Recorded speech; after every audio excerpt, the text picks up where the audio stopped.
Hello दोस्तों, नमस्कार। हमारे चैनल पर आपको हार्दिक हार्दिक स्वागत है। चलिए आज की वीडियो शुरुआत करते हैं। आज की इस वीडियो में हम बताने वाले हैं कुंभकर्ण कौन था। कुंभकर्ण रामायण कथा के मुख्य पात्र रावण का छोटा भाई था। इनकी माता कैकसी राक्षस वंश की थी एवं पिता विश्वेश्वर ब्राह्मण कुल के। कुंभकर्ण में माता पिता दोनों के गुण विद्यमान थे। माता कैकसी के मन में सत्ता एवं शक्ति का लोभ था, इसलिए वे अपने पुत्रों को पृथ्वी के स्वामी के रूप में देखती थी। और वहीं पिता विश्वेश्वर ब्राह्मण थे, जिनमें अपार ज्ञान एवं शालीनता थी, और वे उसी तरह से अपने पुत्रों को बनता देखना चाहते थे। माता पिता के अलग अलग स्वभाव एवं संस्कारों के कारण ही तीनों पुत्रों रावण, कुंभकर्ण एवं विभीषण में दोनों गुण निहित थे। रावण के राक्षसों के समान सत्ता का लोभ था, शक्ति का घमंड था, लेकिन अपने पिता के समान वे चारों वेदों का ज्ञाता था।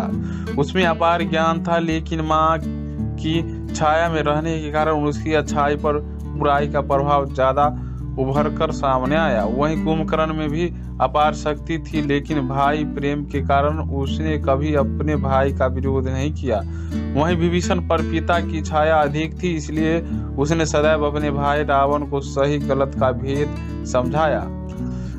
बाल्यावस्था से ही तीनों भाइयों ने कई प्रकार के विद्या ग्रहण की।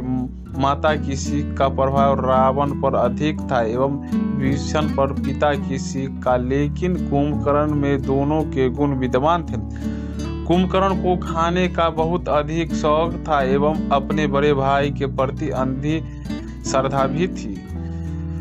कुंभकर्ण की काया अत्यंत विशाल थी, जिसमें कई हाथियों सा बल था, और वे एक साथ कई गांवों के लोगों का भोजन खा सकता था। उससे बात करने के लिए सीढ़ियों के जरिए उस तक पहुंचना पड़ता था। वे मनुष्य को अपनी एक हथेली पर बैठा सकता था। इतना बलशाली होने के बाद भी कुंभकर्ण के द्वारा प्राप्त किए गए वरदान उसके लिए अभिशाप बन गया था। तीनों भाइयों ने ब्रह्मादेव की कठिन तपस्या करना शुरू किया। कुंभकर्ण के मन में स्वर्ग का आधिपत्य प्राप्त करने की मानसा थी, क्योंकि वे जीवन भर भरपेट भोजन करना चाहता था।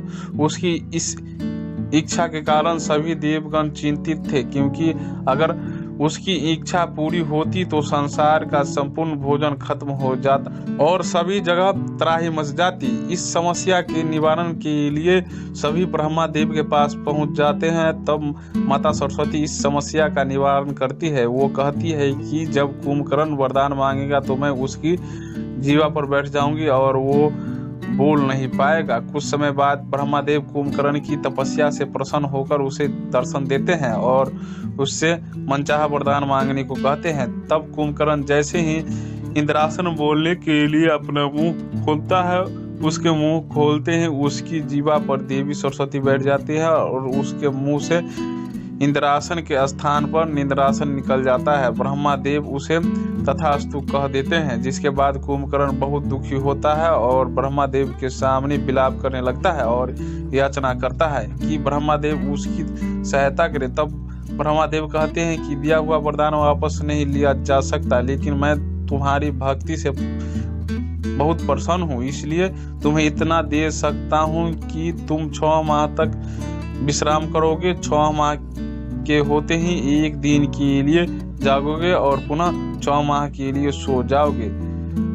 भारी मन से कुंभकर्ण इस बात को स्वीकार कर लेते हैं। इस प्रकार कुंभकर्ण का वरदान उसके लिए अभिशाप बन जाता है। वो 6 महीने तक सोता और एक दिन के लिए उठता है, जिसमें वे भर पेट खाता, सगे संबंधियों से मिलता और पुनः सो जाता।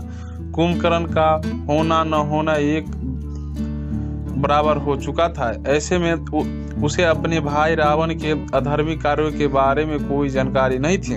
कई साल बाद जब रावण ने सीता मैया का अपहरण किया था, तब भगवान राम ने लंका पर युद्ध के लिए चढ़ाई की। युद्ध में राम का पक्ष बहुत भारी पड़ रहा था। ऐसे में रावण को अपने बलशाली भाई कुंभकर्ण की याद आई और उसे जगाने का हुक्म दिया।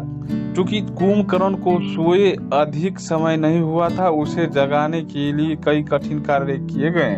कई हजार नगारे बजाए गए। बड़ी मिन्नतों के बाद कुंभकर्ण की निद्रा टूटी और उठते ही उसने बहुत सारा भोजन खाया और फिर बड़े आश्चर्य से पूछा कि क्या उसे सोए हुए 6 माह बीत गए हैं। तब उसे लंका पर छाए संकट के बारे में विस्तार से बताया गया, जिसे जानने के बाद कुंभकर्ण को भी इस बात का एहसास हो गया कि उसके भाई रावण ने गलत कार्य किया है और उसने अपने भाई रावण को यह समझाया भी, लेकिन रावण ने उसकी नहीं मानी और कहा अगर वो चाहे तो वो भी विभीषण की तरह उसे छोड़कर जा सकता है। लेकिन भाई प्रेम के कारण कुंभकर्ण ने युद्ध में जाना स्वीकार किया। अगले दिन महाकाय कुंभकर्ण युद्ध भूमि में पहुंचा और चींटियों की भांति राम की वानर सेना को कुचलने लगा। उसे देख सभी डर गए और पूरी सेना में हाहाकार मच गया। तब विभीषण ने कुंभकर्ण के बारे में सभी को विस्तार से बताया। कुंभकर्ण आगे बढ़ता जा रहा था और सेना खत्म होती जा रही थी। तभी उसकी मुलाकात विभीषण से होती है और विभीषण उसे श्री राम की शरण में जाने को कहता है, लेकिन कुंभकर्ण साफ इनकार कर विभीषण को विश्वघाती घर का भेदी कहकर उसका अपमान करता है और यह भी कहता है कि वे जानता है कि वे आज जीवित नहीं बचेगा, लेकिन वो कठिन समय में भाई का साथ नहीं छोड़ सकता और वे आगे बढ़ता जाता है। सेना की यह दुर्दशा देख भगवान राम ने स्वयं युद्ध भूमि में जाने का निर्णय लिया और कुंभकर्ण से युद्ध किया। अंत में कुंभकर्ण वीर गति को प्राप्त हुआ और उसने मरते वक्त भगवान राम को सहृदय प्रणाम किया, क्योंकि वह जानता था कि राम भगवान विष्णु का अवतार है। उनके हाथों मिली मृत्यु से कुंभकर्ण का उद्धार हो जाएगा।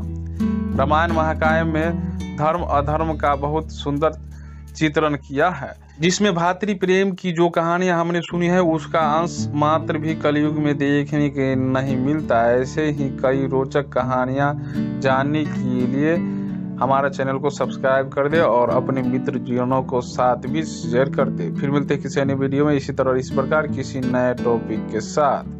पूरा वीडियो देखने के लिए धन्यवाद।